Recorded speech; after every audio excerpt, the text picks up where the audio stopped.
Hey, welcome all to this data science tutorial. I am Karthik. I'll be taking you through all the fundamentals of data science, in particular the types of predictive algorithms, what do you mean by big data, and with the help of many examples and use cases, I would make sure in another 2 hours we will be explaining and going in detail of building use cases and solving problems using the methods and ideas that we have from data science.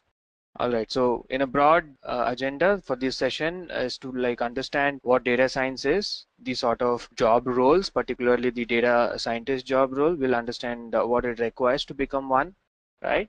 And we'll also see how do you normally solve problem, right? How do you break down problems into smaller parts and then start to use the ideas from data science to get to a really good and robust solution. And in the last part of the session, we'll cover certain components in data science, particularly the big data world, where we'll discuss some of the tools which we use quite often for handling large volume of data. All right, so let's begin with why data science. Right, so from very early days on, while businesses were growing, there was an increased demand and necessity for building dashboards and reports around the key business metrics, right, or what we otherwise call the KPIs, key performance indexes. And most of the time when such a requirement was presented to an analyst or for a business analyst or to any leadership team, the idea was we have a lot of transactional data happening or being collected in our systems which concerns or which relates to our business. And on a daily basis, these data sets are stored in something that we call data warehouses, right, which are large volume of data. But what was not evident in those times was the size of the data, and the velocity at which these data, transactional data, was created was not so big in size, right? So it was comfortably fitting in the traditional RDBMS databases, the relational database management system. So the typical examples are of the such database systems are Oracle, MySQL, or Microsoft SQL Server, and many more, and even IBM's DB2.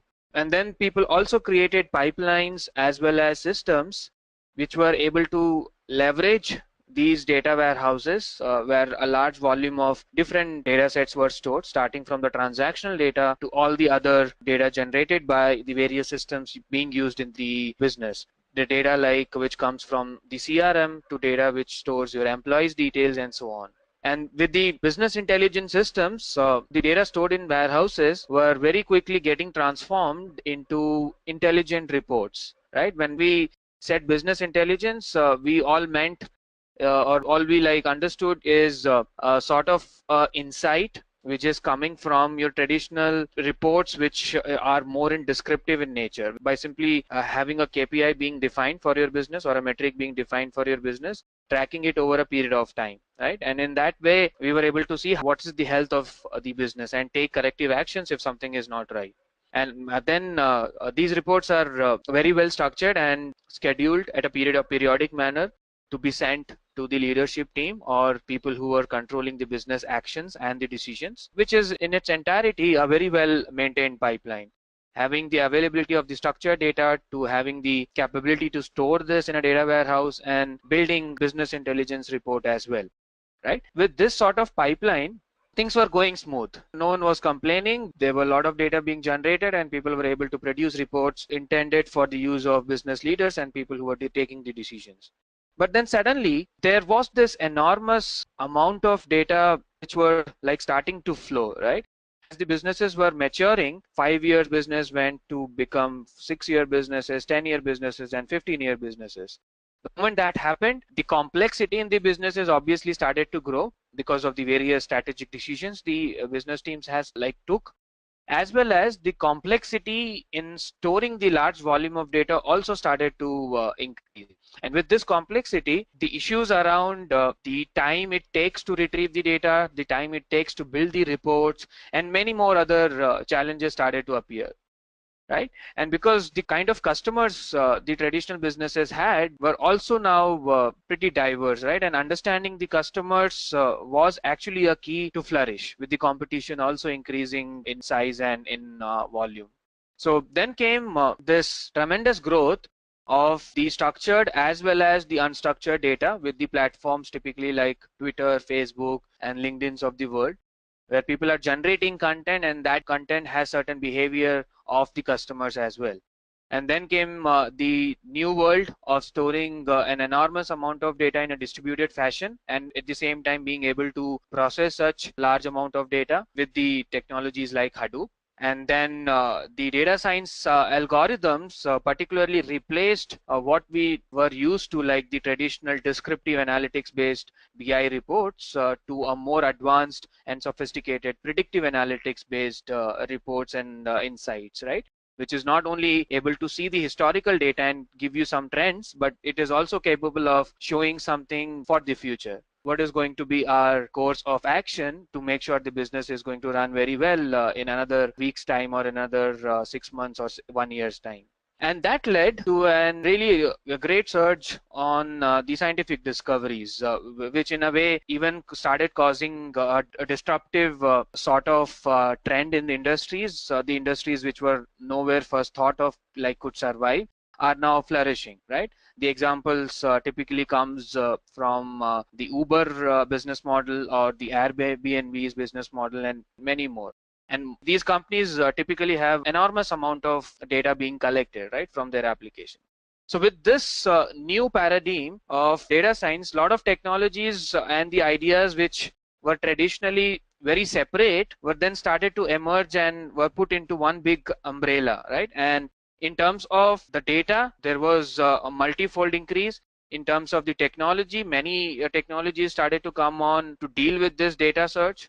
And at the same time, the descriptive world started to change into a predictive world, and the algorithms started to become a bit more complex. So in the coming slides, I'm going to talk about in detail how is this paradigm change really happening, right? And in which ways it is contributing to the development and to the successful operation of a particular business model as well. Right? And with the data science becoming a field, many of the other domains where people were initially saying that we don't have much data to do the analysis, or we don't have much data to validate our hypothesis and so on, are now thinking in a way that even if we don't have data, can we start collecting it, right? So this is the kind of mentality shift which is happening with the advent and the ease with which many tools are helping people build data science solutions. So we'll go in some details of how people do data science and what really data science is as a subject, right? So all of these things you might be already knowing, but one fundamental difference that data science is bringing to this world of business and cutting edge data driven research is to say that the subject as a domain is actually bringing in a lot of different concepts and subjects areas together, particularly the programming expertise of a person, the ideas around statistics and machine learning kind of concepts, and a large amount of emphasis is also given on identifying the domain knowledge, right? For any successful implementation of a data science solution needs that you understand the problem statement well, and particularly the business to which that problem statement belongs to. So if I am solving a problem for e-commerce industry, I need to understand in and out around the problem that I'm going to solve. So for instance, if Amazon has come out with a recommender system, right, which suggests similar looking or similar look-alike kind of products when some customer is actually on a product page, the algorithm has a purpose. Obviously, it is a very well designed algorithm for you to explore and discover products, which otherwise in a virtual sort of a business setting where you are seeing products in website rather than physically feeling the touch and the quality of the product in a superstore, the ideas needs to be completely different there, right? And that needs to be driven with certain business metrics also in mind. So if traditionally before the recommendation algorithms really came in, if people were using or saying that my business gets 1.5% of conversion, which means from the number of people who are visiting my website, how many of those are actually buying the product. So if that conversion rate is 1.5 today, after implementing this data science solution in the form of a recommender system, that number or that rate is going to go from 1.5 to 1.8. Right? So there is a strong motivation around solving such kind of problems for the use cases, which is very business specific. So that's where this third element really comes in. With the knowledge of programming and stats, you also have a person who can guide you to identifying the right problem statement, which is the key, right? So there is also a lot of hype in industry around this role called the data scientist, right? And a lot of people believe that I have a data scientist in me, but maybe I need to dig through what expertise do I have to become a data scientist. There are enormous amount of articles and studies as well as industry job portal definitions which describes what data scientist means. With that, most of those materials are true in its sense, with typical such kind of Venn diagrams, which is again available in many forms. In essence, if a person is like very good in the foundations of the mathematical ideas like stats, discrete mathematics, information theory, combinatorics, and a lot more emphasis is actually given on the machine learning expertise as well, right? But only knowing mathematics is actually not enough for a data scientist. There is also skills demanded of you to have the understanding of basic computer science, right? Which involves data structures, algorithms, and programming skills as well, right? And with that sort of understanding of computer science world, you are also sometimes expected to have the ideas around system designs, right? Which we normally call architecture, infrastructure architectures. How do you design a distributed system, and how do you run a program or algorithm which is working on distributed data sets? Right, so there are many ideas on building an algorithm, keeping in mind the designs which are made only for distributed systems. So that skill set is like one of the pillars to be in this role. And one more very important and sometimes the most neglected skill set among data scientists is to have a very keen understanding of the business for which they are working. Right? Whether it is domains like economics, finance, or in general business development, you need to be very aware of if you're building a machine learning model or if you're building a data science solution for a use case, how does that use case impacts the particular industry for which you are building it? Whether it is for some social cause, whether it is for some business, or whether it is for maybe some fun hobby type, right? So every use case has sort of impact. And that impact needs to be known and needs to be thought through well for you to be able to come out with the right solution. Otherwise, there are hundreds of machine learning algorithms, hundreds of programming languages, and many can actually go and read about it and be very good in mathematics and as well as the computer science domain. But what comes a bit with experience is the business knowledge, right? Or in other words, what we call the domain understanding. So that's why typically in a data science team, along with a data scientist, people also have the domain experts who have the complete understanding of the business processes and who've been working with that business for a very, very long time as such, right? But in short, if I would like to summarize, with a very good understanding of mathematics, with the skills to have a depth of the understanding in computer science ideas like algorithms, data structures, and programming, if you gain the business domain understanding as well, you as a person has this 360-degree view of looking at a problem and coming out with a really good data science solution, and which is a very sought out skill in the industry nowadays and very rare to find. People typically like reach a PhD level and then get into such a role in big industries.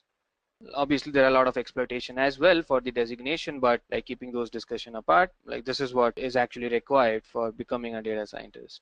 Right. So typically these are the sort of responsibilities. You need to have a very in-depth view of everything. Nothing can be like put in very simple terms. You go deeper, understand the various features concerning the use cases. You need to understand, build, and even after building, optimize the sort of models you are building for the use case, right? And the understanding of all the different algorithms, all the different machine learning or data mining or the artificial intelligence algorithms, and the ability to map that to a given problem statement. That's like the key for you to be successful in coming out with a really good solution, right? And also when you are working for a company, it is important that you are able to think through the various sources of information, not only the data which is available with your organization, but how do you like normally augment the data which is in-house to the data which you bring from outside, right? So there is again a large amount of effort and analysis goes on those places where we think of how to get more information. And then comes also an important step in building any model or doing any analysis is to build pipelines which can process, clean, and verify the integrity of the data, right? And this is the key step, because any kind of insights drawn from untidy data which has a lot of issues around the processing or as well as the integrity, the insights are not going to be right. At the same time, if you're depending on such kind of models for building a production grade algorithm, which can be like can be like facing the customer, things are not going to be very good, right? So again, this process is like very important. And as I said, understanding of all machine learning algorithms is actually a key to succeed with the solution, right? So with this understanding of what data science is about, what role a data scientist plays, let's also understand a bit of detail around how to create a problem, right? And how do we break the problem into smaller part, which can then be like solved using all that techniques we have from the world of data science. So that is again the key to make any model succeed through the implementation phase and then finally getting into production. Because if a problem is wrongly chosen or if a problem is not so relevant to the business, it might happen so that the end result of your data science model building exercise might end up in a failure because the business was not aligned to the problem that you are solving, or the problem itself was not so relevant for the use case you have chosen. Or it could also happen that the problem you have chosen is so broad that coming out with the solution is not so feasible so quickly. So having a right problem to solve is the key, and being able to iterate through the processes if the problem is not right and come back like a feedback loop is also like a important step in this process. But it obviously starts with the discovery phase, where you answer questions like, is this problem relevant to my business? Is this problem at the first place solvable, right? Or is this problem precise enough for me to like handle it in a nice way? If you have answered that, then you start the process of looking out, where do I find the data to solve this problem? You explore all the sources in hand first, like in your organization, and then look out for the outer third-party data sets as well. Maybe typically of the data sets collected by companies like Nielsen, where they do a lot of market research, or data sets collected by companies like PwC or Gartner, who also like do many such kind of market research. So there are plenty of resources going for such data set.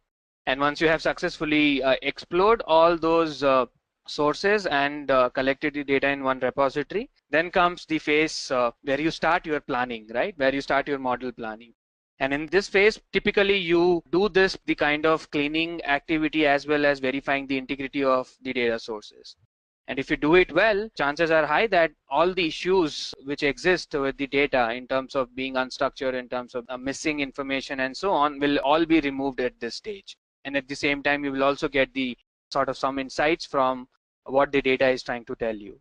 Soon after the model planning exercise is where you start to plug and play this data with all the sort of machine learning algorithms or all the sort of analytic approaches you have with you, right? And this model building exercise like goes on in a very iterative fashion, which simply means if some model is not giving you the best results, let's try another. And people do a lot of trial and error before finally saying this model is the best model and I can like use it to operationalize or put it into production, right? So once you put anything into production or like make it operationalize, you start to communicate the results which comes out of it, right? Because the model is now facing the production environment and their customers are coming in, you are collecting a lot of information around the customers and seeing what the results of this model kind of really showing. So for instance, if you can relate this to the same example that I took for Amazon's recommendation engine, if your recommendations product are very relevant, the chances are good people will navigate from a particular product page to the recommendations you are showing them. And that might also increase their chances of buying the product.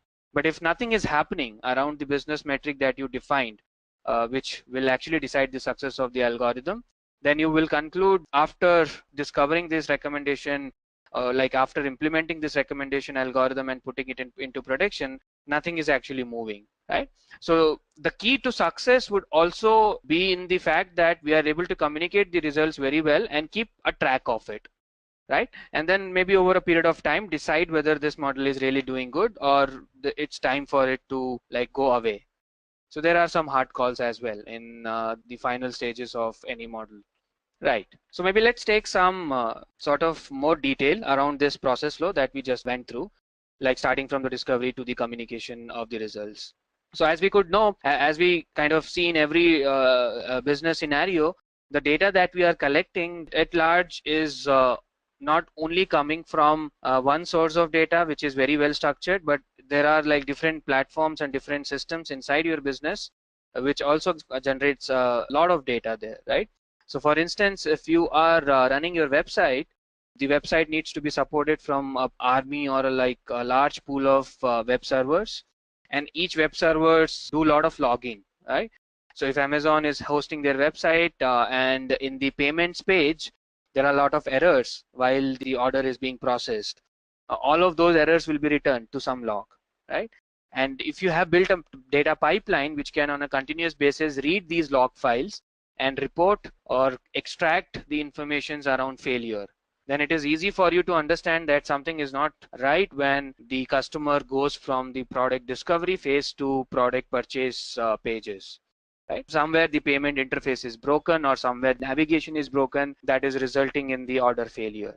But that kind of information is not so easy to know when you're like running a business of scale like Amazon. So you need to build this system automatically of collecting the log files and able to extract such information. So is the case with customer insights as well. Many of your customers are logging through social media platforms like LinkedIn, Facebook, or Twitter in many of your websites where you are running some business. So luckily for businesses, with the social data coming in, the social platform data coming in, the customer insights are many in number nowadays.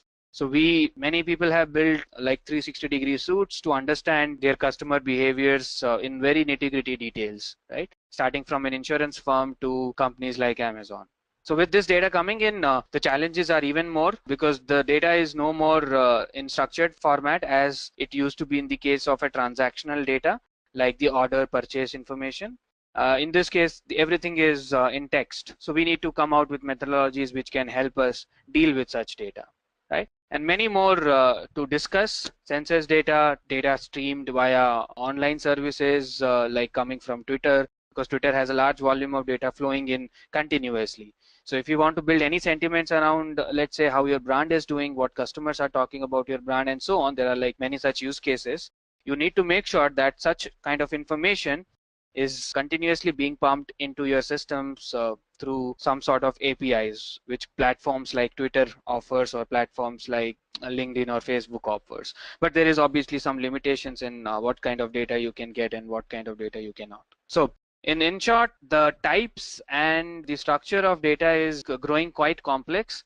With that comes the challenges of handling that. At the same time, handling that at scale is also quite a difficult thing to do. But the good news is there are a lot of technologies which are helping us how to do that. So I'm going to discuss that in coming few slides. Right. So with that discovery comes the challenge around the data preparation. As you could see, the data is not so good looking here. Everything is separated by a semicolon, and we have a lot of attributes given in any given data set. Right, so here if I take a use case around a doctor getting the medical history of a patient, particularly the informations like if the patient is a female, how many number of times she got pregnant, information like the plasma glucose concentration or the blood pressure information and so on, right? And the purpose might be from a simple profiling of the patient to as complex as detecting a onset of a particular disease like diabetes or cancer and so on, right?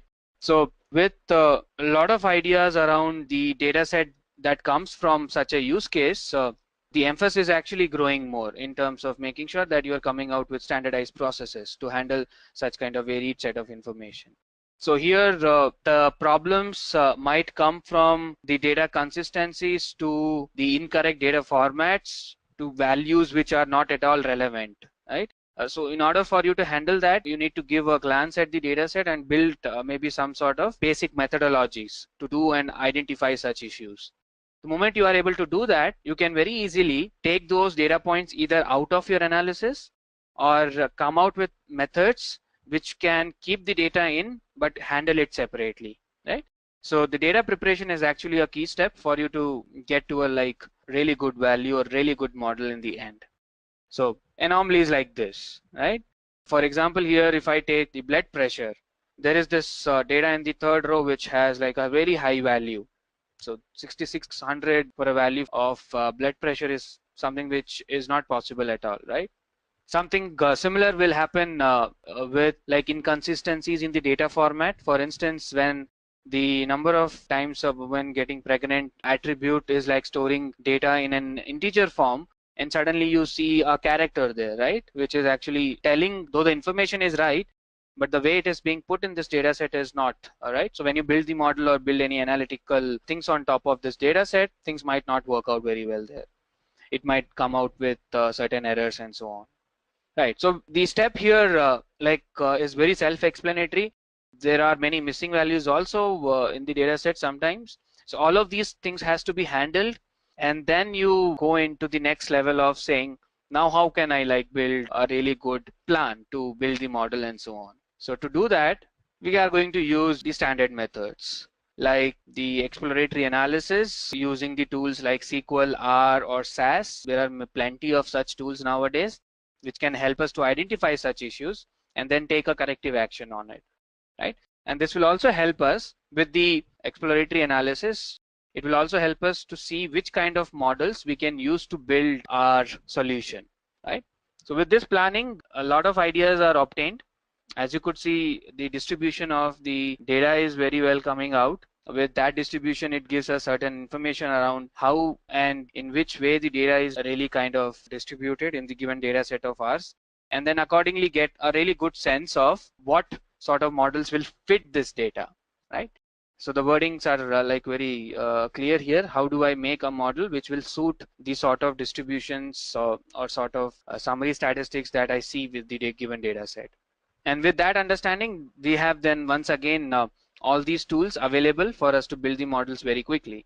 So once we understand the problem, discover the problem in the very crisp terms, prepare the data with all that cleaning approaches being taken up, like handling missing values, handling inconsistencies in the data format, and so on, we are very well in a position to fit this particular given data set on many modeling techniques. And in this modeling technique, you can see that the problem is very clearly defined, whether it is a problem of classification, whether it is a problem of clustering, and so on. We know that which models will be very suitable for it.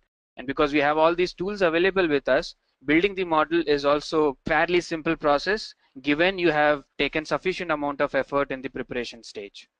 Right, but in the end of it, things might look like this, right? So this is a typical decision tree in which all the attributes of your data set are being used. So if I like go from the top and read in any one flow or any one particular branch of this tree, patients with glucose level less than equal to 127 and patients who are pregnant for less than 5 times and age being less than equal to 28 and the BMI being less than equal to 30.9, the chances of that patient getting diagnosed or being predicted for the onset of diabetes is negative, right? Similar is the case with any other route that you choose in this decision tree. So such models are quite intuitive, at the same time quite powerful to do things using the historical data and predicting for the future. It's quite a powerful insight if you know that for a patient you are able to predict the onset of a particular disease well ahead of time. Imagine the kind of cure and kind of diagnosis that you can plan. Okay, so with that, you are ready to build this sort of code and the model that you have done or created into a production environment, right? As I said, these reports can then be in real time give these model outputs, and often is the case that the model runs offline, right? And the model is then prepared in a way which can then handle a data which is not seen before. So for instance, if I talk about the Amazon's recommendation algorithm, they train on a large amount of data to build that model. and those models are then kept offline, right? And when some new products are now discovered or now uploaded by the various sellers around the world, this model will start to work on this new data set based on the information that the model is extracting, right? So in this way, a model which is built offline is actually working in the real-time production environment. Obviously, behind the scene, there is large amount of computation power involved, and at the same time, a very well-designed architecture of these systems as well. And you should also be noticing when the model is actually in the production environment, if is there any sort of delays or performance issues, because these models are quite complex in nature. It might happen so that the output or the decision making part of the model is actually taking time in real time. So you need to fine tune then based on that and see if there can be something done about it, right? And in the end, if everything goes well, the stakeholders are going to be quite happy, and we will be able to come out with a clear communication saying the model is best to this extent, and we are planning to even make this better in the coming days.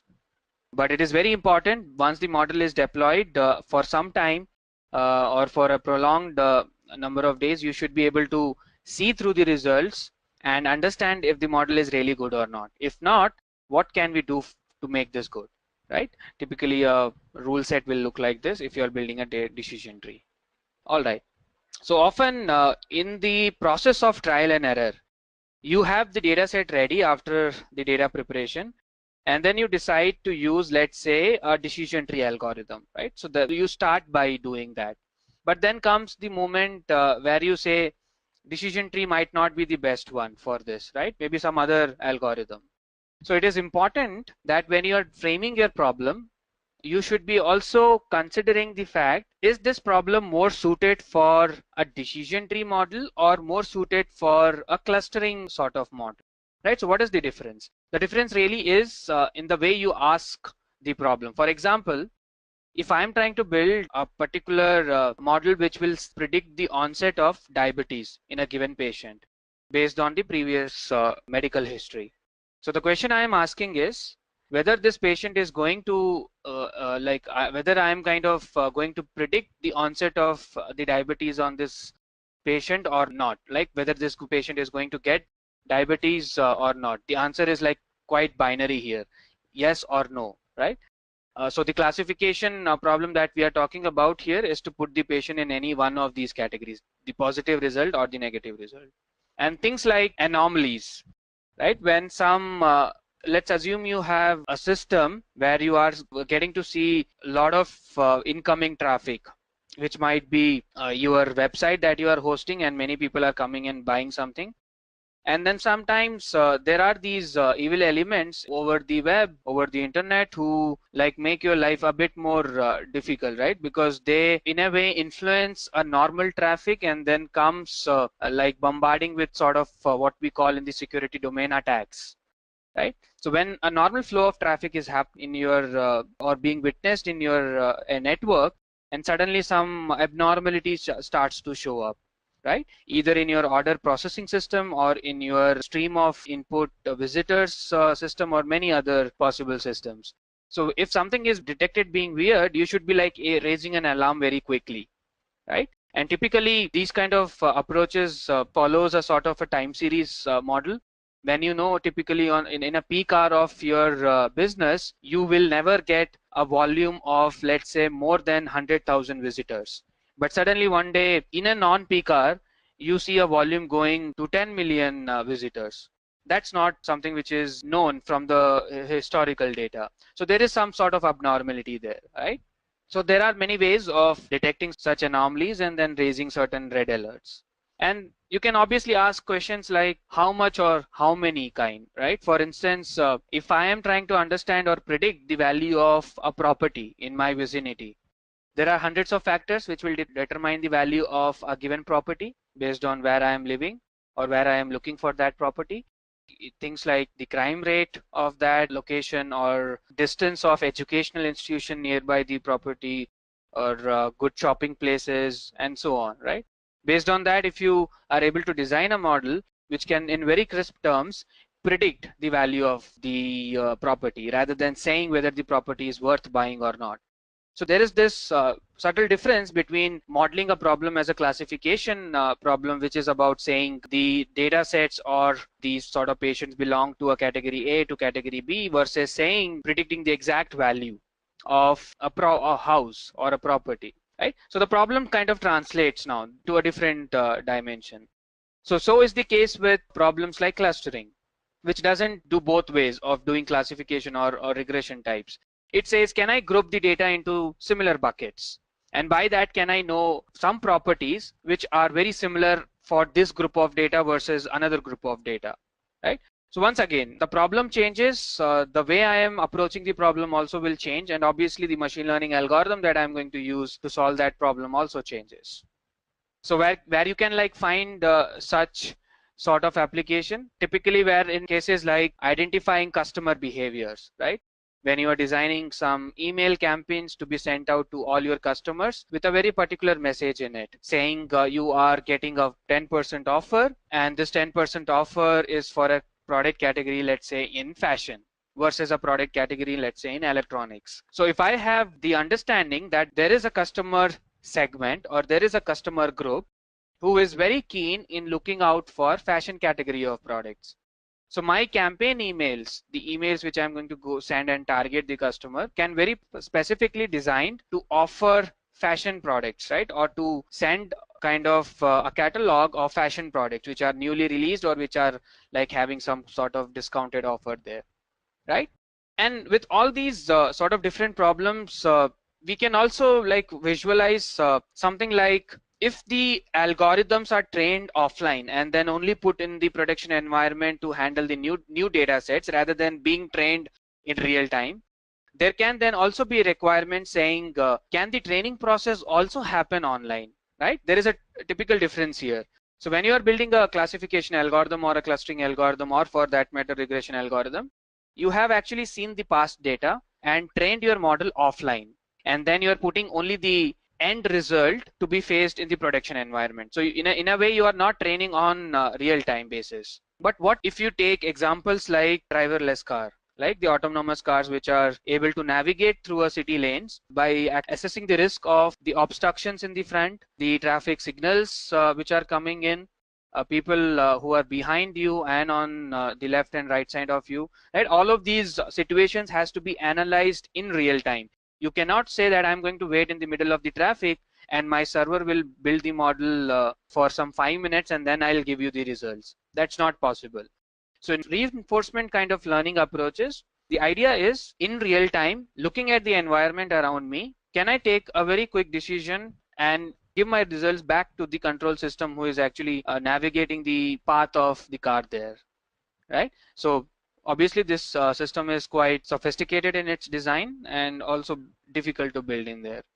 So in essence, if I talk about the type of learnings based on the type of problems that I'm trying to solve, we can like easily categorize things into supervised, reinforcement, and the unsupervised learning methods. Wherein in a supervised learning approach, we are saying that there are a lot of input data available for the problem or the data set that we have created for the problem or collected for the problem. Along with that, there is a sort of an label or a teacher who is telling us that the data point number 1 or data row number 1 is having a particular meaning associated it is. For the same example that we took for predicting the onset of diabetes in a particular patient, we can say if we have a data set which in each row has a last column saying, based on the historical data and the expertise of a doctor, can I like label this patient into a patient who got diagnosed with diabetes or not, right? So if there is somebody who can help me to get this initial data set ready, so my model can go and learn these teachings, which in simple terms means, given this input data, somebody has told me that this patient is having diabetes, then I can very easily build a model which can look out for the patterns in the input attributes like the BMI, age, and the blood glucose level and so on, and come out with a final result which says, based on this, I can see a pattern that the values in this range will give a particular patient the sort of onset of diabetes there. So having a presence of such a variable, such an attribute in my given data set largely helps to build a model for what we call in a supervised learning, right? But if you say that there is no such variable with me, I don't have an expert doctor, or I don't have an expert teacher who can tell me that this data row means something. So in that case, I'm like clueless. How do I go and train myself? So all that I can do in these kind of situations, and typically this is what happens in the case of a customer segmentation model, right? You don't really know about your customers very well. These are behavioral traits that you are trying to identify. And very precisely or crisply, you won't be able to tell that the customer is going to definitely buy an item if you know that he or she has purchased something in fashion. It's your understanding of the various data points from the customer, but the max we can do is to create a cluster or a group of similar looking customers.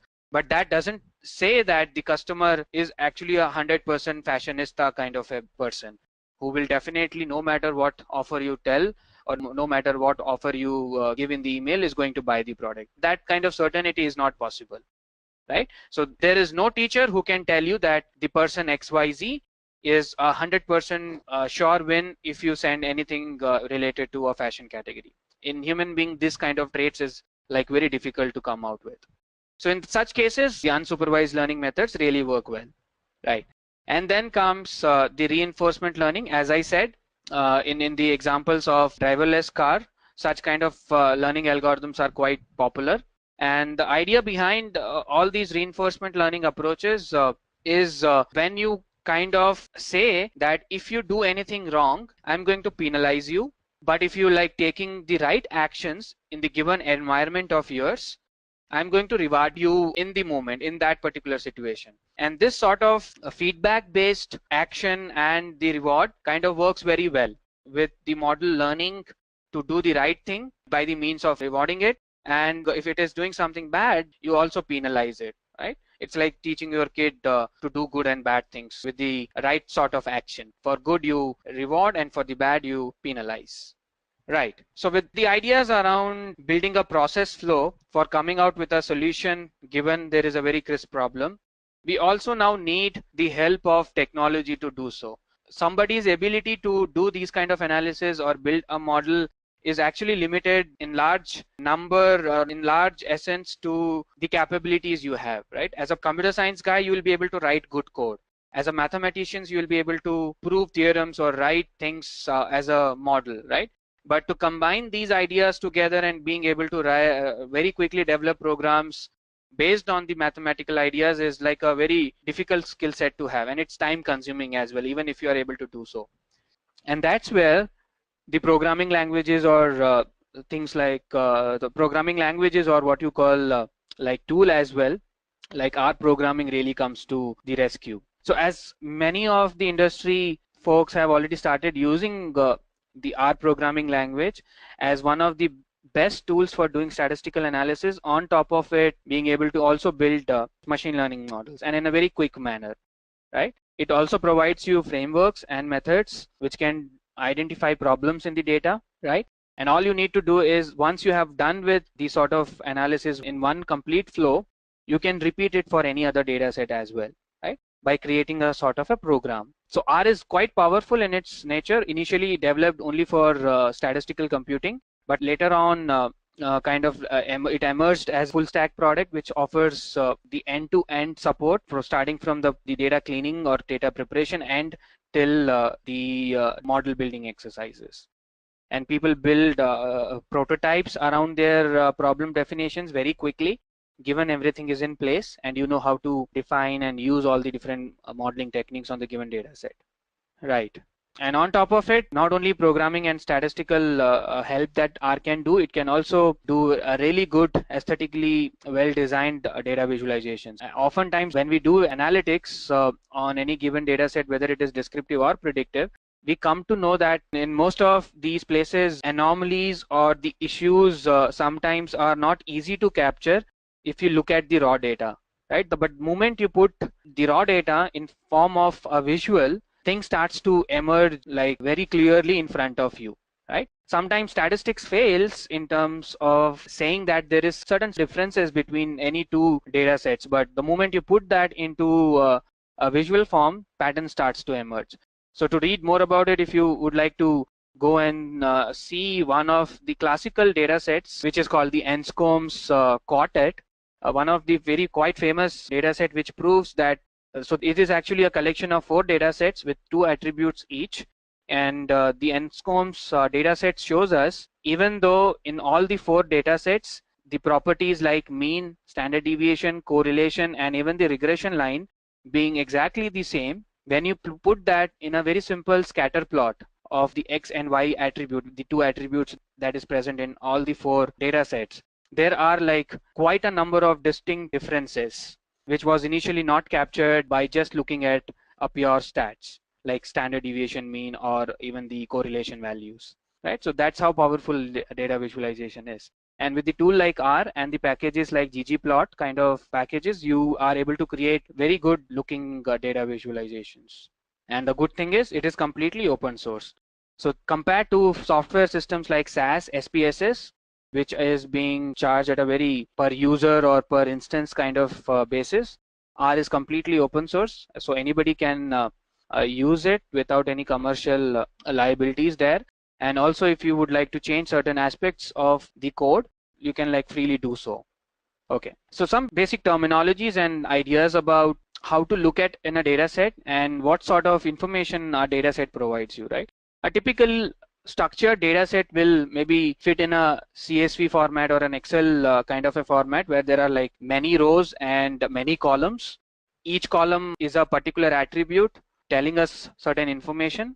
So if I go back again to the diabetes example, if I have the records of 1,000 patients with me and all the attributes or the various tests that the patient went through, so each column there has a different sort of interesting information to tell us, right? In a very structured world, things are like quite easy to look at.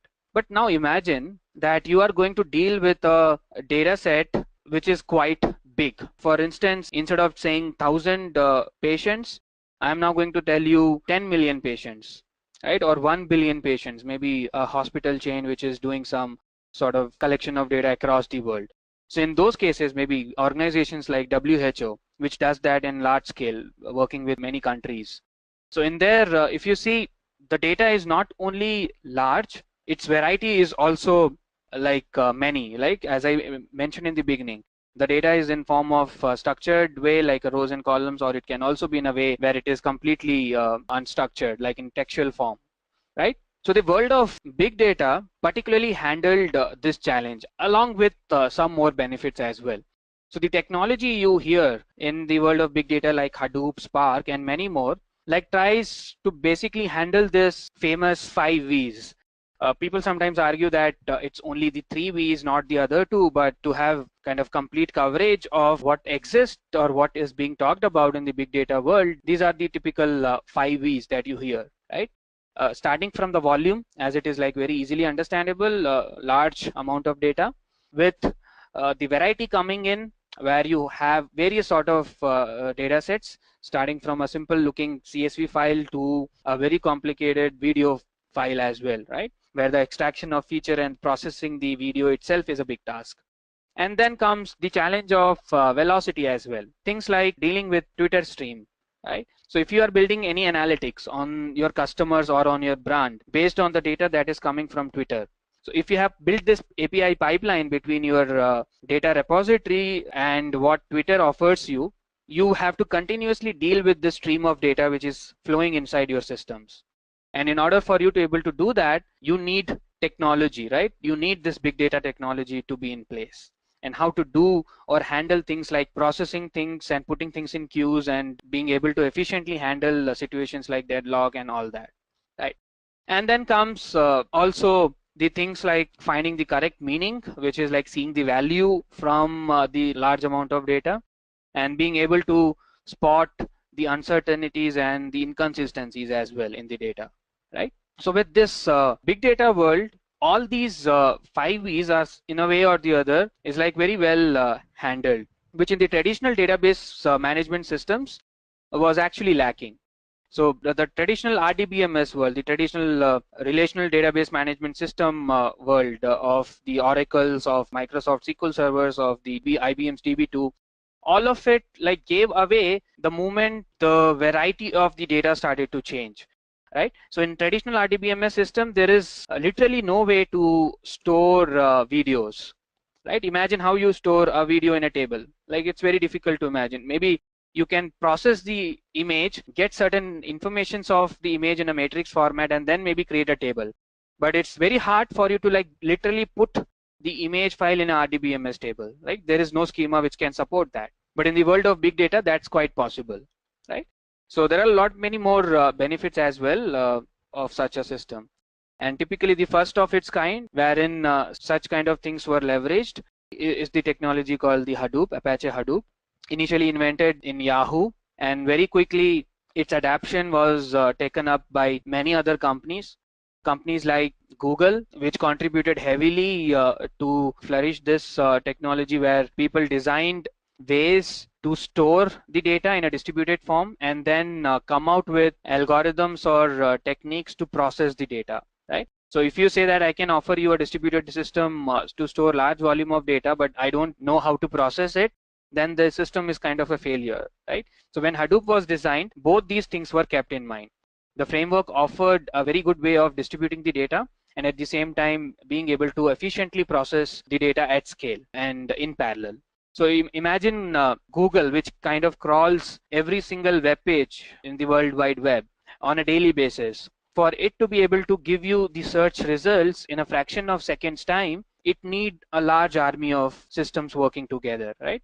And this large army of systems are distributed in nature, and your queries are actually quite fast because of the reason that the data is retrieved quite quickly, because you have this parallel and distributed architecture built inside the Google data centers. And in a sense, if you look at, as I said, there is always this two ways of doing an offline and an online processing. So as you all might be knowing, Google has this PageRank algorithm, which is actually pre-computed. The moment you crawl a particular website, and you can like test this as well, if you create your own new website, for some days Google kind of somehow don't show your web page for the queries you might have. Fundamentally, there can be two reasons. Your page rank of your web page is not so high and you are not able to find your web page, but it might also be the case that because you have created something very unique which is not actually present in many other sources of the web pages or many other web pages. But even then, if you have a unique content which is not there in any other website, the Google is not actually showing the results in the top. And the very reason for that is Google is still taking some time to crawl and get the content of your website. So in 1 or 2 days, you will start to see that the Google search is actually picked up your website and it is now showing. So all of these operations at one point is actually happening in offline mode, right? And even including the page rank calculation. So these web pages with the URLs and the page rank values are stored in some structured and kind of in a structured way in some sort of repository. Then comes the other application part, which is actually the Google search engine, which simply hits these structured information and see what is the page rank, and maybe a simple process of sorting the result in the descending order of your page rank, showing the top page ranked web page in the first, right? So this world of distributed and parallel processing is actually quite diverse, and there are like so many use cases which companies across the globe have explored, right? So whatever is the capability or the sort of strength one particular technology provides, there is actually soon a replacement coming, right? That's how fast the software industry normally moves. So in the early days of Hadoop, and even in the latest version of Hadoop, it happened so that there are certain processes which is quite tedious. Because of the two reasons, the enormous amount of data, right, on which you have to process, and also because of the complexity of your process, right? So because of these two things, it takes a lot of time for anything to be done in a distributed and a parallel environment like Hadoop. And with the storage mechanism that you have when things are actually stored on your disk. So what happens in a typical data center, you have many hard drives, or what you call the SAN disks, which has a predetermined or a particular defined IOs, the rate of input and output, right? So if you measure for a typical SAN disk, you will get a value from the manufacturer or from your own experiences, what is the rate of input and outputs, which simply means how much time does it take to retrieve a data point from SanDisk and to write a data point to a disk. And typically it is true for your own machine as well. If you go and look out for in your C drives and C drives, you will see that there is some level of latency to retrieve and write something back to the disk. Whereas if you take RAM, right, which is your kind of an volatile memory where things are stored temporarily and it is like vanished the moment you turn off your machine, right? And many softwares have leveraged the random access memory, which is your RAM, for the fact that IOs in a RAM is much faster, right? So fundamentally, when Spark came in existence, Spark said, why can't we use RAM to completely store the information as well as process it, right? And there comes the time when majority of the processes which used to take a lot of time in Hadoop, Spark showed that by keeping the data in RAM and processing it on top of it, the processing speed is, in some benchmarking studies, is at least 100x faster, right? And this 100x faster time is actually achieved because of the RAM as a fundamental storage unit. And the second was the design in the process, the change in the design of the processing there.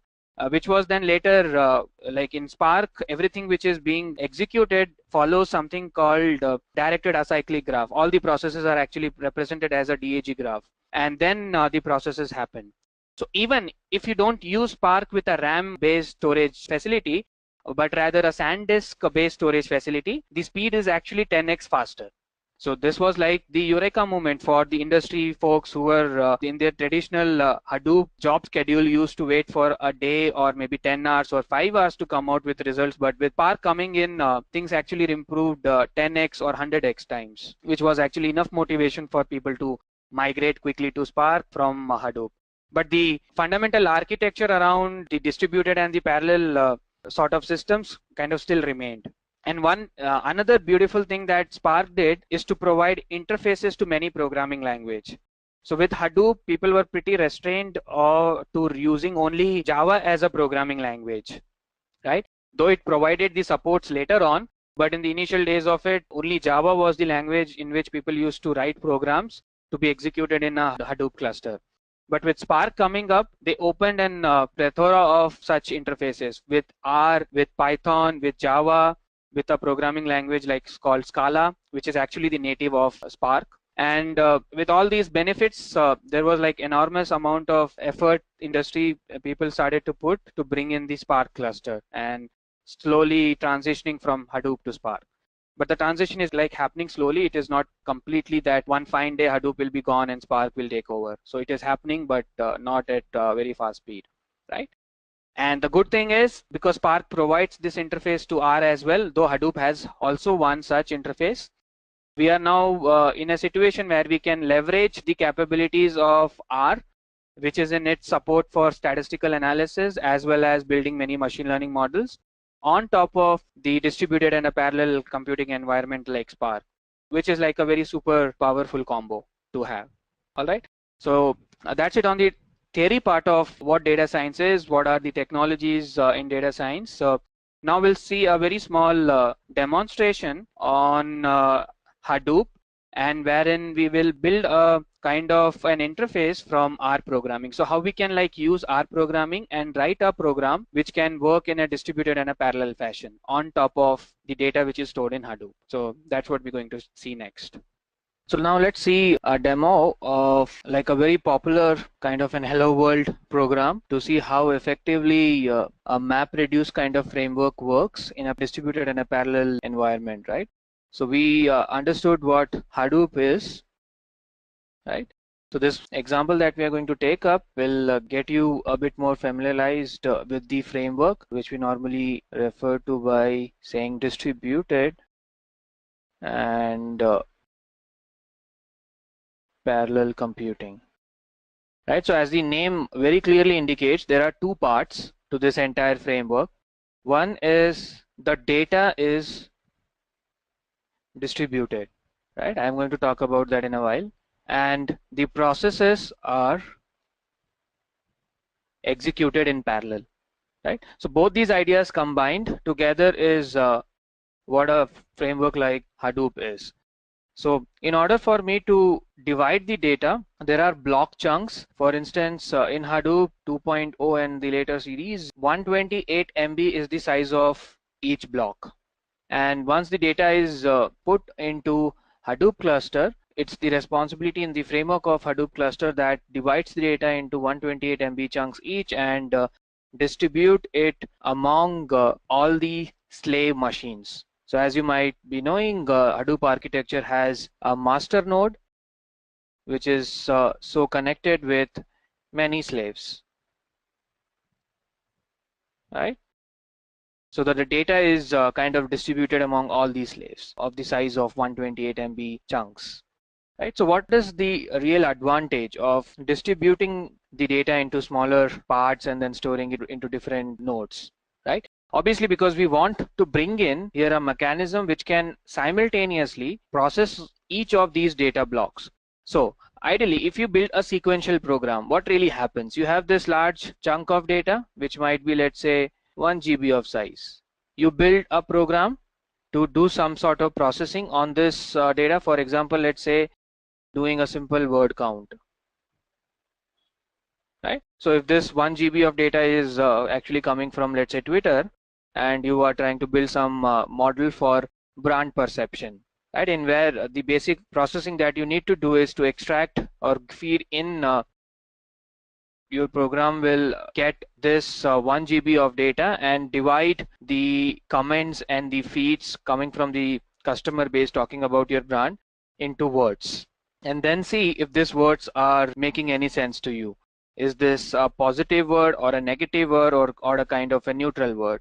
So around which this entire idea of sentiment analysis really works, right? So I'm going just taking a part of that. I'm not going to talk about the sentiment analysis as such, but I'm going to talk about what we can do if we have to devise a process which will extract this each word from the given set of documents, or what we call tweets, which is large in size, let's say 1 terabyte of tweets. In a traditional program, this program will sequentially run on each of the documents one by one, and then it will do the processing, which is like very time consuming and not at all efficient, right? So if I have to design this program, a very simple program which will parse the given tweet, or for that matter any document, and extract each of the words, and after it extracts, it simply counts the frequency of each of the words, the first process in any sentiment analysis algorithm, right? And in this particular process, we want to make this entire program a parallel program, not like reading the entire 1 GB data and then one by one going through each word. So how do we do this? So let's design or like try to understand a framework called MapReduce, and let's then see how this entire program can be like executed in parallel. So keep in mind there are two things that we are talking about here. One, the data is distributed and the program is going to simultaneously run on the smaller chunk of this distributed data simultaneously, or in other words in parallel, right? So here is how it works. So now imagine you have a file, right? And I'm going to just, for the sake of simplicity, keep one file. So this is my file called tweet.txt, a simple file, and it contains a lot of words. Somebody is talking about certain brands and so on. So I'm just going to take some random words here. So let's say Hadoop is fun. Fun means Hadoop, something like this. So obviously there are certain repetition of the words here. The word fun is repeating twice and the word Hadoop is also repeating twice. And then there are these words like is and means. Now you have to, like, for me, imagine here that this data is greater than 128 MB. I know this is like very small, but for the sake of explanation here, let's assume that this is greater than 128 MB and that there are going to be 3 splits of this data, right? The first split of 128 MB is only 2 words long, which is nothing but Hadoop, and it contains the word is as well. The second split of this data contains the 2 words fun, both in one, which is like good. And then the third split, which contains the word means and Hadoop. So this is the first step which happens while you want to distribute the data. So I'm just like calling this to be split, the split operation, right? So once we have split the data, the block actually goes and travels through the network to reside in one of the slave nodes, right? Which is actually decided by the master node.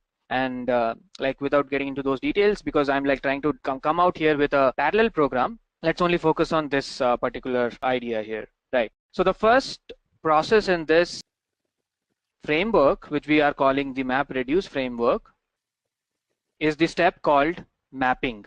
So for a simple process like this, what is this mapping? As I said, it's simple, right? So the idea is, in this mapping step, for each of the words which is contained in the block chunk, I'm simply going to append a 1, which in a way means I'm going to create something called a key and a value pair. So the key here is the word, and the value which I am associating with this word here in this step is 1, which means I am counting this word once, right? So similarly, the process would be repeated here as well. So there are once again 2 word fun. I'm appending a value 1 here with it, and the fun is actually coming once more. So I'm going to append one more 1 here, right?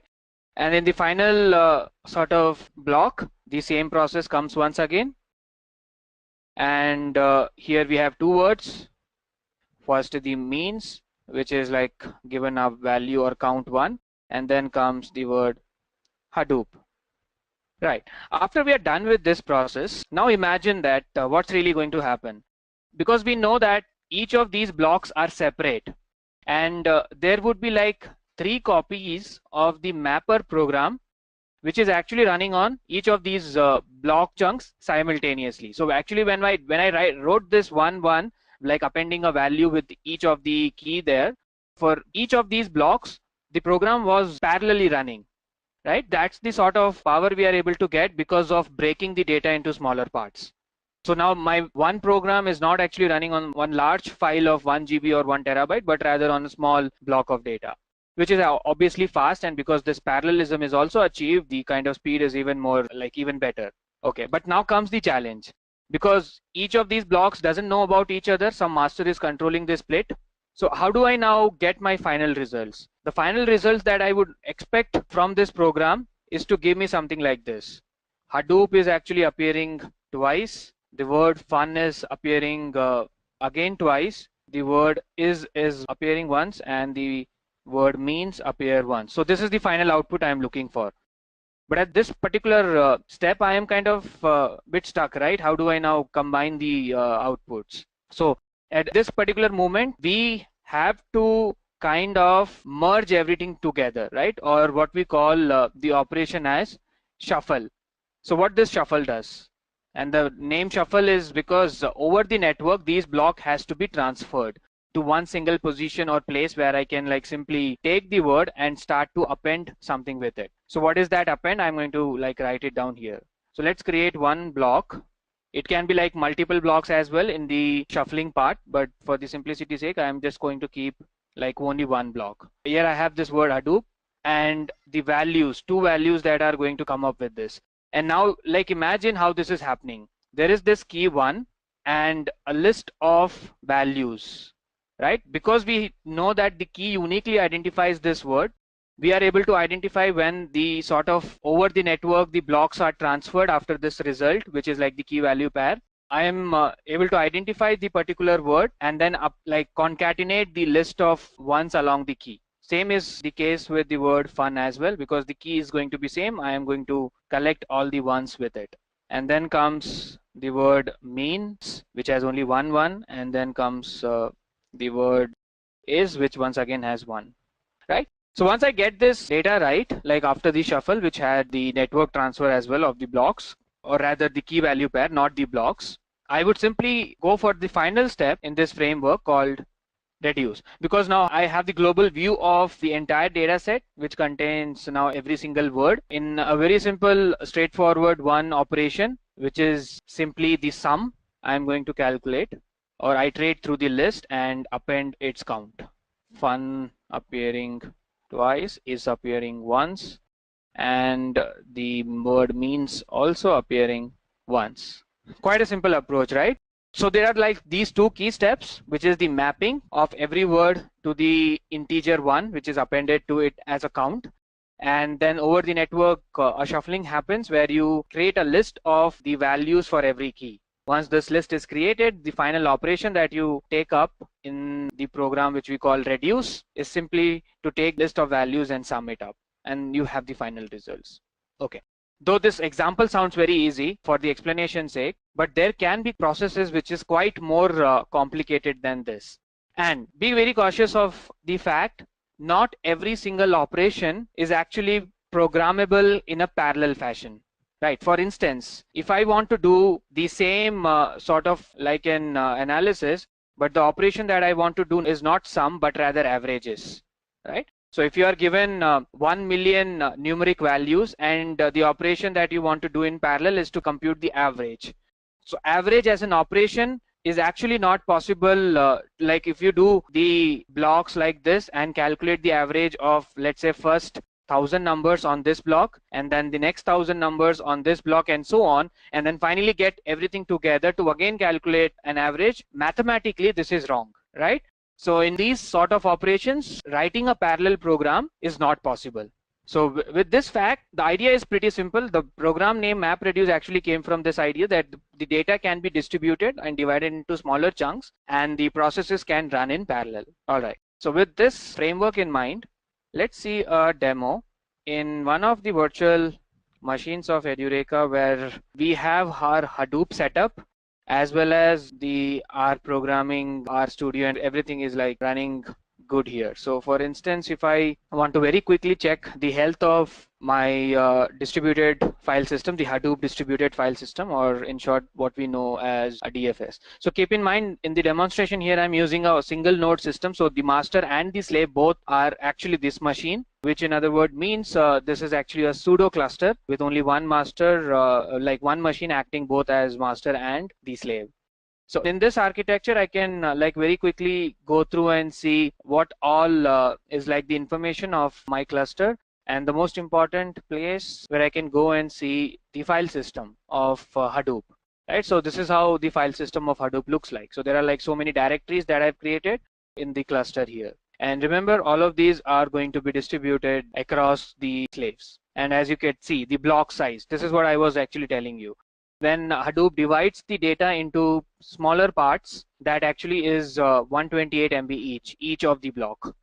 And you can also go and look at inside the particular file that what it contains. Right. An alternative to look at my file system is to go in the terminal. So those of you are like good in using command line interfaces.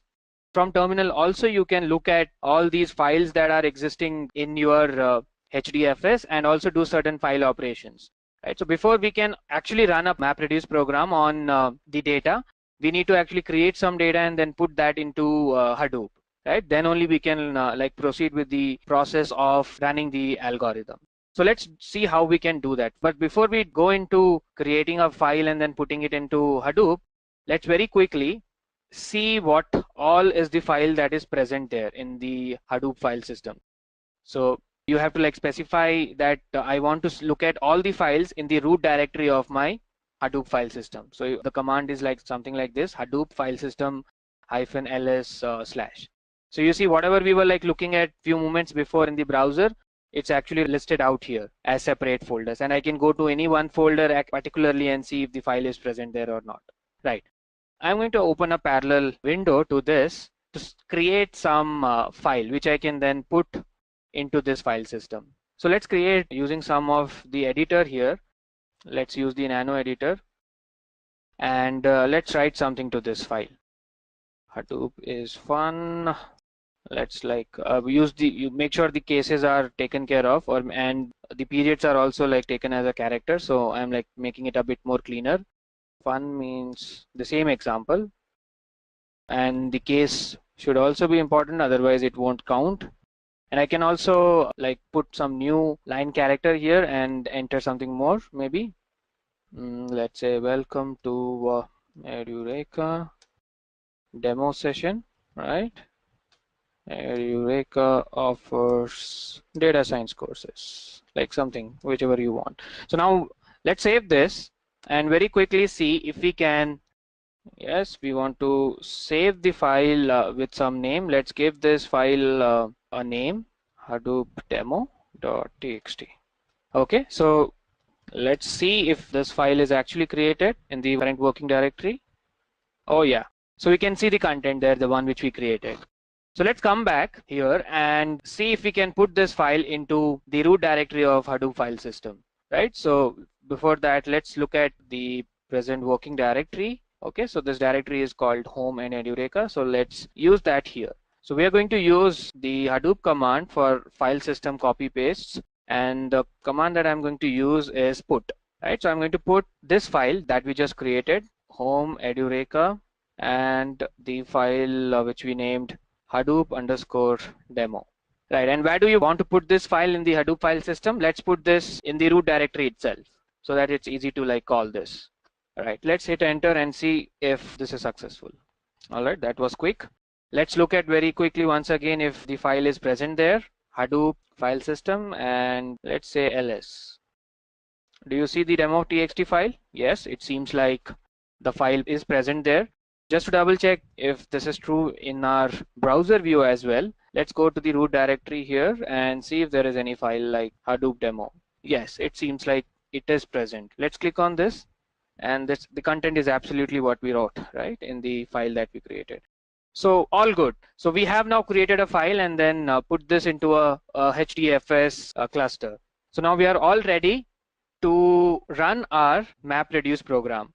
Okay, so keep this in mind that whenever you are executing a particular parallel program on any such file system like Hadoop's or Spark's, then there is a native language which actually is built with Hadoop and Spark as well. So for instance, Hadoop's native language is Java, and Spark's native language is something that we call Scala, right? So these native languages are the most robust languages to be working with, but having said that, the expertise around programming has evolved over a period of time. People starting with like Fortran kind of languages to Pascal kind of languages to C, C++, Java, and it has like evolved now into so many in number. So it's very hard for somebody to be like learning every new language which is like coming with the new technologies now and then. So that's why most of these technologies, to get a better adaptation, also build such kind of interfaces with the other programming languages. So using the other programming languages and the syntaxes available there, we can still be able to execute the program on a distributed scale. So that's what we are trying to do here. In the beginning, Hadoop didn't have such kind of interfaces. It was only working with the Java one, but later on, as the time evolved and as the kind of ask and requirements started to increase, people did come out with such interfaces. And the way Hadoop really supports this is actually in technical terms termed as Hadoop streaming, right? And there is this jar file which comes with the Hadoop installation itself, which you need to use for you to be able to execute the R program on the data which is sitting on top of Hadoop distributed file system, which is HDFS. So here in this case, there are two environment variables which I need to set. So both these two settings needs to be given in the beginning of your program, so that from this console of R, you can be very easily like you can identify and tell our programming here or our engine here that I'm going to connect to Hadoop and get my data from there, and I want to execute this program on Hadoop rather than doing it on any local file which I've kept in my system.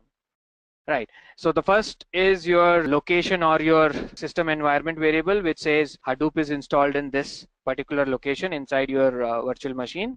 And then the second, as I said, is to build this interface between R and Hadoop. So this is done by this particular jar file called Hadoop streaming. Right, so once we have like set up this environment variables, let me run this. There are also certain packages which will help us to now execute things on Hadoop, right? It is not possible that you can simply start writing your MapReduce logic and that it will automatically connect to Hadoop. It doesn't like work that way. So as we were doing things in our terminal, right, we were typing some commands, which was possible because we have installed Hadoop in this cluster. Similar way, for R to know that I'm going to work on data in HDFS and I'm going to run a MapReduce program, there are these packages which is being built, So the two important packages in those terms is one which we call RMR2 and the other which we call RHDFS.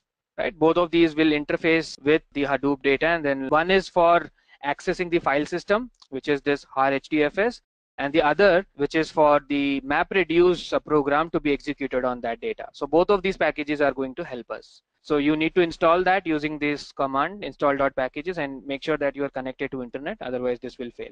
So I've already done this installation, so I'm going to run it, or going to load the library directly. Okay, and the first step after I load the library is to initiate the connection from this R session to the HDFS. So it will take some time there. Okay, so it seems like there is this warning message, no worries around that. So now you can imagine that every single command that we were firing through terminal, because we have now built this interface from R to HDFS, you can do that in this place itself without going to terminal or to that particular browser interface that I showed you. So for instance, the same command that I was using, the Hadoop fsls, right? If I want to execute that here, this is how the function looks like, and all the files will be listed. I'm not going to create a directory, but there are many other functions as well, which is typically supported by the Hadoop file system. You can run that from R itself. So let's run this and see if it gives the same result. You can see that this is the same set of files and folders that we earlier saw using the terminal and the browser interface. And this is our file which we are interested in. Okay, so let's now use this. So there are some more commands by which I can delete some files, and the put command that I used in the terminal, I can also use the put command from here. The syntax is slightly changes, but quite easier than the command in the terminal, and works the same.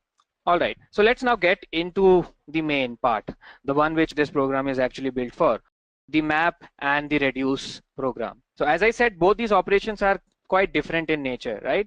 So we don't really have to write that shuffle function that I described, right? That is taken care by the inbuilt function provided by the RMR package.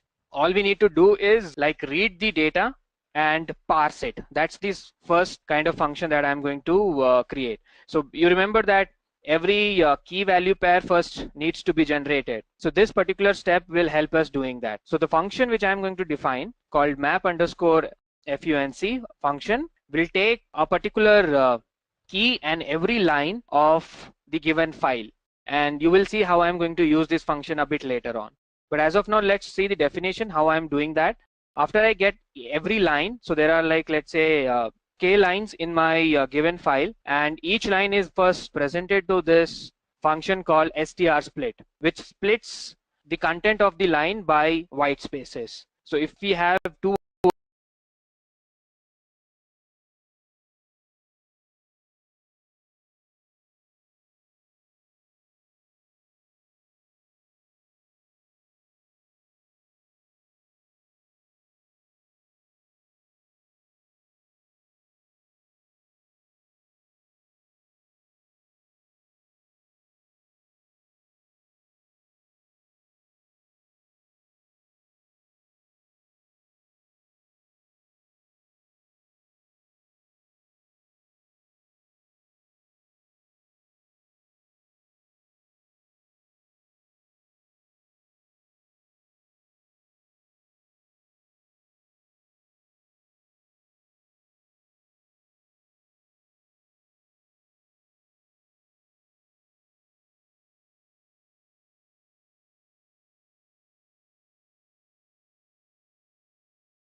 words separated by one or more spaces, it will split the content and put it like a list of words.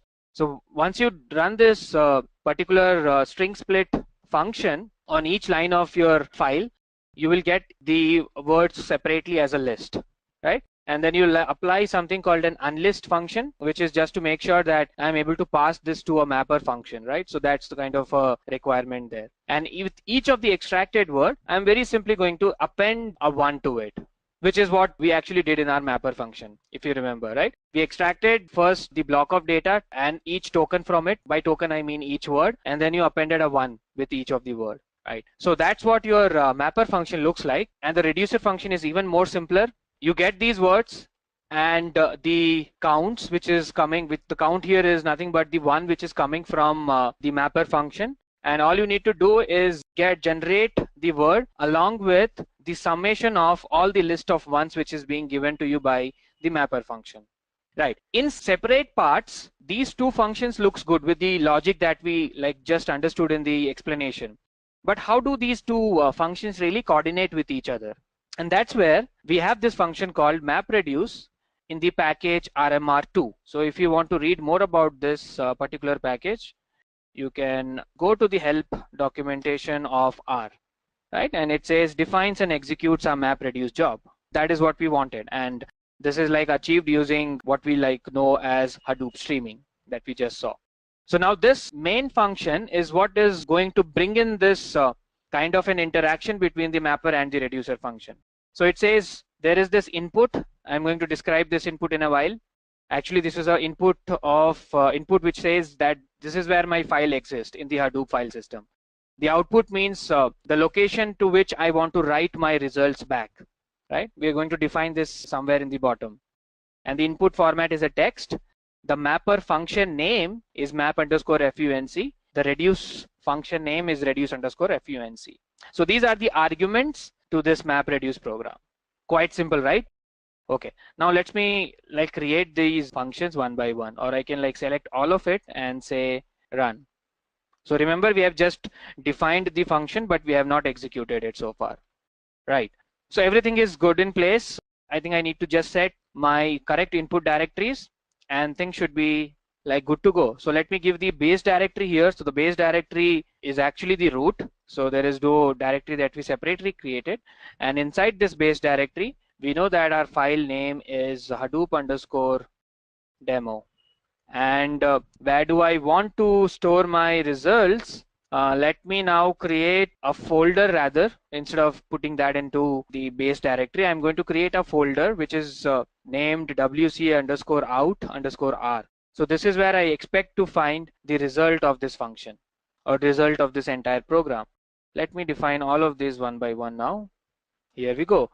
And now we are ready to give in these inputs to the function we created like few lines before, like this one. We created this function called word count, which uses the function MapReduce coming from the package RMR2. So now let's run this and this should start hitting HDFS. Okay, let's see. Let's create this as well and let's make sure the init is working, and then let's go. The base is ready. Hadoop_demo.txt in the base directory is my input, and this is where I'm going to do the output. The word count is ready, and let's run this. Right, so if you see here, the output of this program is like now should be present in the HDFS. So the job has completed, and as you could see here in the progress, initially the mapper program started with some progress being shown here, 0%, and the reduce was at 0% there. And when the entire mapper function has completed, that means every single data block has been processed and key and the value pair was generated, the reduce program starts. Right, till then the reduce program was not doing anything, and then the only operation that happens in the reduce program is to take the sum. That's it. Right, once the job was completed, you can see the final end result as done. So if we now look back, like very quickly showing you, the directory should be created, and here you go. Let's look at the part file. All right, so this seems to be a problem.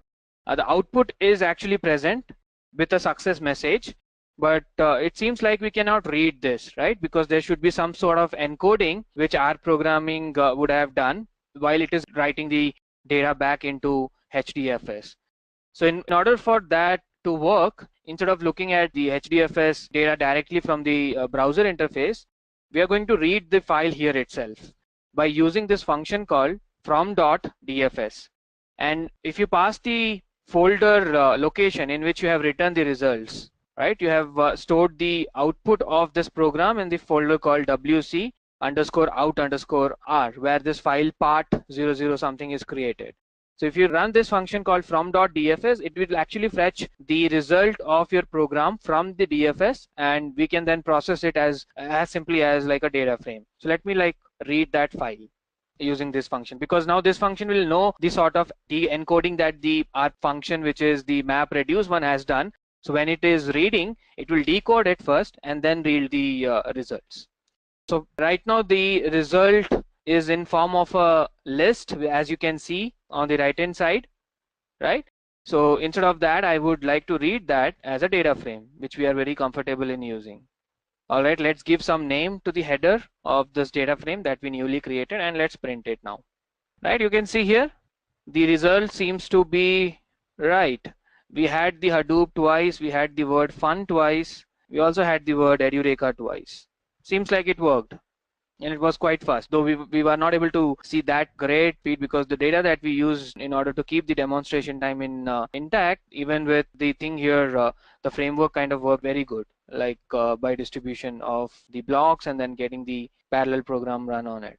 Just the last step here, if you just want to look at the output in a sorted form, you can like run this command on order and order the basis of the variable count and in decreasing order, right? So once again, with the MapReduce framework, even some of the most complicated processes which can be broken down into parts and a parallel program can be designed for it, it's quite easy to build a really fast processing framework. And the moment you are able to do this fast processing, the next coming steps are going to be pretty fast as well, right? Because this fundamental one step could be an important input to the other processes that you might be wanting to do with this data. For instance, here, if I want to build a sentiment analysis, the first step is to break the data into smaller kind of chunks or tokens that we call and start counting the frequency of the words. So if I'm able to run that particular process quite quickly, 1 terabyte of data might be reduced simply to some set of 1 GB of data, which will only contain the word, but the rest of the repetition of the words and all that kind of will be completely taken out there, or it is not present there. So the data size as such is reduced. At the same time, you're able to run a program in parallel on a distributed data set. All right, that's it from me on this side. Hope you enjoyed the demo. Thanks. Bye-bye.